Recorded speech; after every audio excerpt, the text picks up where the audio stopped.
I hand paint 3D printed props from Call of Duty. And while playing DMZ, I got an idea. After finding something that was extremely rare and valuable, I got taken out. And as I was laying there helpless with little Timmy teabagging my body, I had only one thought. You know what?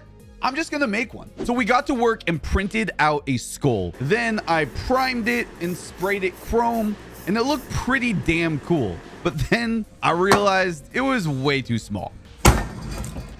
So we printed one bigger, prepped it, and then painted it gold just like the game. And while I thought this was really freaking cool, I felt like it was way too easy and we wouldn't really have a video here. But I will be doing a giveaway for the gold one, so be sure to sub to the channel and stay tuned for that. I was thinking about how I could take things to the next level and really represent the DMZ community with a special piece. And then it hit me. Oh, I would take inspiration from one of the hardest challenges in all of DMZ, getting the Heated Madness Bluprint. For those of you unaware, Heated Madness is a reward for completing a series of challenges inside of the DMZ game mode. You have to find your way to the Koshi complex, which is a hidden area in Al Mazrah, then find all 5 pieces of the weapon doing various challenges and Easter eggs, and then you still have to exfil with them safely while other people are also trying to do this. It can be extremely hard and take hours, but damn does it feel good when you complete it. Plus, it looks super badass. So with that in mind, we printed another skull, and we made it the biggest of the 3, of course. And when I started prepping this one, I wanted to try something that a lot of people have been telling me in the comments, which is using Bondo to fill a bunch of the layer lines on the 3D print. I mixed the Bondo with some acetone, and that just kind of makes it like a thinner paste, almost like a paint that you can then brush on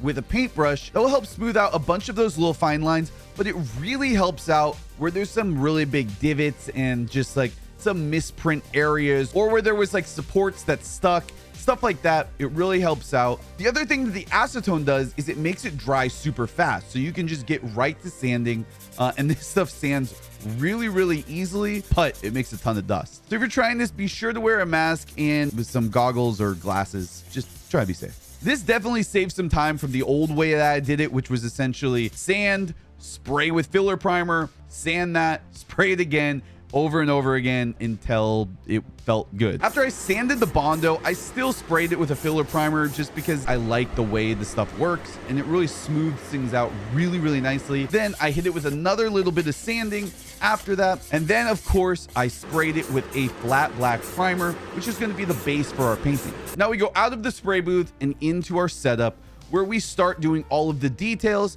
and this time I started with a purple base.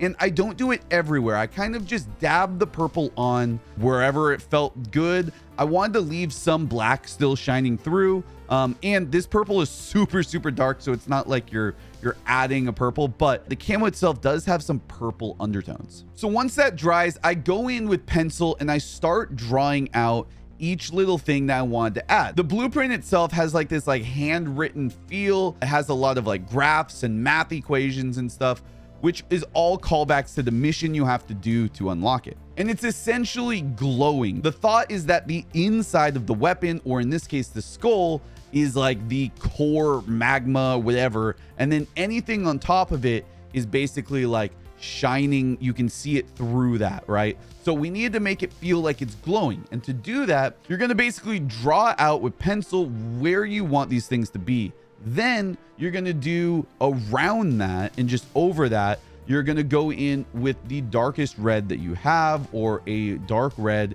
and you're going to dab that on basically over the pencil line and then let it just dissipate a little bit. This is basically, we want to start wide, and then we're going to get smaller and smaller and smaller to make it look like it's glowing. So we start with red, then we go to a lighter red, we go to an orange, all the way build that up to yellow. We do like a light tan, or a like an off-white with some yellow tones in it, and that is going to be the main highlight at the end.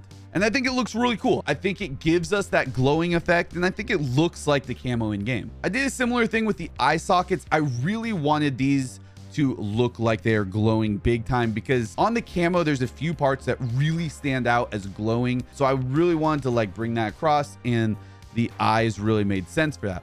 The only part that I really was struggling with was the teeth. I couldn't figure out exactly how I wanted to do it, And in the end, I'm pretty happy with it. If I wanted to work on it further, I probably would maybe take another shot at the teeth, but I think it turned out all right, and I'm pretty happy with the way that turned out.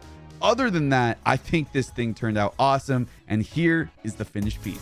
Let me know in the comments what you guys think I should paint next, and be sure to sub to the channel and like the video if you've made it this far. It really helps out the channel and push these videos out to more people. I'm having a blast doing this, and I hope you're liking watching them. We'll see you in the next one.